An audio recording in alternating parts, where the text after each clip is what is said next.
తీసుకెళ్తారు. At the same సినిమాకు మంచి ప్రమోషన్ ఇస్తాను ఒకే ఒక దాంతో నిహారికని చూసి నెట్ఫ్లిక్స్ వాళ్ళు మేము వెరీ డిజిటల్ తీసుకున్నారు. ఈ రోజు జీ స్టూడియోస్ కూడా మాతో టైఅప్ అయింది. వెరీ బీయింగ్ లో నిహారిక సినిమాని ఎలాగా మన సినిమాని చేయడం కాదు, దాన్ని ఎంతలా ప్రమోట్ చేస్తారు. ఈ రోజు సినిమాని జనాల్లోకి తీసుకెళ్ళడమే మోర్ ఇంపార్టెంట్.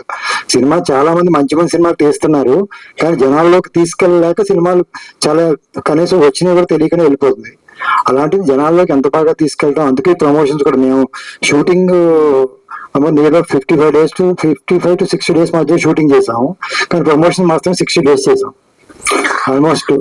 కాబట్టి ఎందుకంటే వీళ్ళందరూ అంత కష్టపడ్డారు. సంగీత్ గారు కూడా వీళ్ళందరూ, సంగీత్ గారు కానీ ఇప్పుడు శ్రీని గారు కానీ ఆ హీరోయిన్ కానీ అందరూ కూడా ఇన్ని రోజులు ఒక మానస గారికి ఈ ప్రమోషన్స్ కి ఎందుకు ఎక్కువ కుదరలేదు అంటే, ఎక్కువ మనకి ఏదో పోస్ట్ ప్రొడక్షన్ ఎక్కువ ఉంటాం, ఆవిడ కేర్ తీసుకోవడం అన్ని కూడా ఆవిడ దగ్గర నుండి చూసుకోవడం వల్ల ఆవిడ ప్రమోషన్స్ లో ఎక్కువ పాల్గొలేకపోయారు. మొన్న ఈ ప్రీ రిలీజ్ ఈవెంట్ ముందు నుంచే వస్తున్నారు. అందుకని మేము చాలా ఏరియాలో నాట్ ఓన్లీ ఎక్కువ మేము హైదరాబాద్ లో కాకుండా టోటల్ గా ఆంధ్ర కానీ తెలంగాణలో కానీ రాయలసీమలో కానీ అన్ని చోట్ల కూడా షోస్ చేసాం.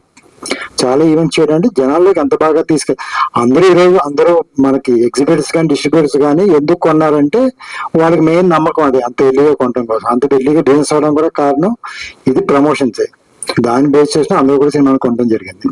నిహారిక గారు